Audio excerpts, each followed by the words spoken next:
Vatanimizda nikoh o'qiyolmagan ahvoldagi to'ylarning hukmi. Savol. Assalomu alaykum ustoz.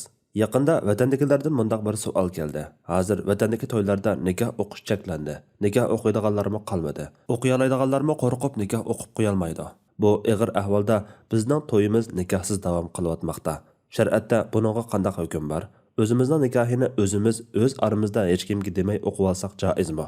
Javob. Va alaykum assalom. Barliq hamd sanolar Janobi Allohga bo'lsin. Durud va salomlar payg'ambarimizga, u zotning oila tavobatlariga, ashablariga va u zotga toki qiyomatgacha ergashganlarga bo'lsin. Xitoy tajovuzchilarining ishg'oli va Sharqiy Turkiston xalqining chorasizligi sababli ibodat va muqaddas rishta bo'lmish nikohni shar'iy usulda o'qish mumkin bo'lmayotgan bu ig'ir kunlarda tajovuzchi Xitoy xalq ishlar doiralarida bir-biri bilan nikohlana oladigan ikki musulmonning rasmiy to'yxati elish rasmiyatlari shar'iy nikoh o'rnida kuchga ega bo'ladi va ikkalan shar'iy nikohlangan er-xotin bo'ladi. Natijada buningga nafiqa, nasab va miros qatorliq shar'iy nikoh ahkomlari ergashib keladi. Buning asosi tuvandikicha. Birinchi, to'yxati ilish rasmiyati jami olimlarning birida qarshida shar'iy nikohning asosli qismi rukni bo'lgan oldim, taqdim yoki to'y qilishni qabul qildim degandek ikki tarafning roziligiga dalolat qiladigan qabul ifodasidir. Ikkinchi, to'yxati rasmiyatini bechiradigan kotib va xizmatchilar musulmonlardan bo'lsa ikki musulmon guvohchi bor bo'ladi. Musulmonlardan bo'lmagan taqdirdami zaruriyat jihatdan Maida surasi 29-oyatdagi safar ustida kofirlarning musulmonlarning vasiyatlariga guvohchi bo'lishining joizligiga qiyosan kofir xizmatchilar ikki musulmon guvohchining o'rnida turdi. Bu rasmiyatlar bilan ikki guvohchidan ko'zda tutilgan nikohni yoshirmaslik, e'lon qilish, haq-huquqni qo'g'dash qatori maqsadlar vujudga chiqadi. Shundaqdimi, rasmiyatga urug' tuqqanlardan ikki er kishi billa borsa, guvohchi masalasi hal bo'lib ketadi.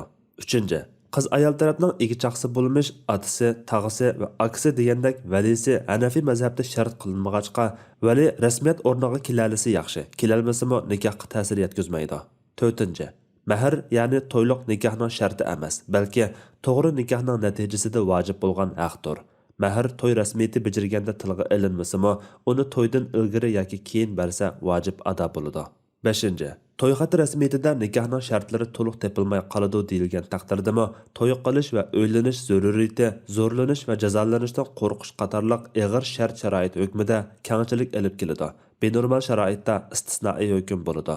6. Kofirlar hukmronligi va tuzumida qilingan nikohga islomni to'g'ri deb hukm beradi. Shunlashqa Nabiy sallallohu alayhi va sallam zamonida nurg'un xaloyiq musulmon bo'lgan, lekin Rasul akram ularning nikohining tafsilotini surishtirmagan. Hozirgi sharoitdagi to'ylarmi kufr hukmronligi va tuzumida chorasiz bo'layotgan to'ylardir. Shunga o'xshashlar to'g'ri bo'ladi.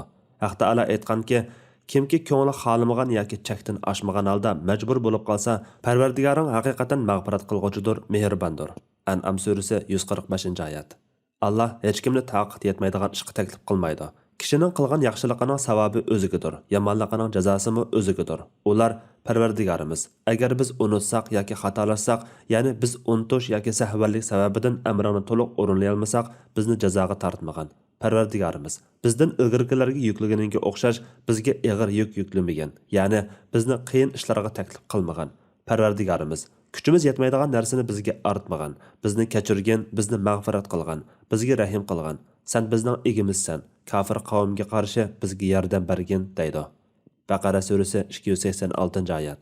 Valhasil, bugungi shar'iy nikoh qilish mumkin bo'lmagan ishg'ol va zulm ostidagi sharoitda vatanimizdagi rasmiy to'yxati elish jarayoni shar'iy nikoh o'rnida turadi.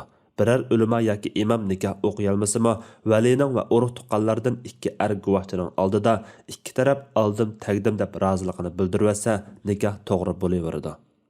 Allah eng to'g'risini bilguchidir. Fatvoda Dr. Abdul Aziz rahmatullah.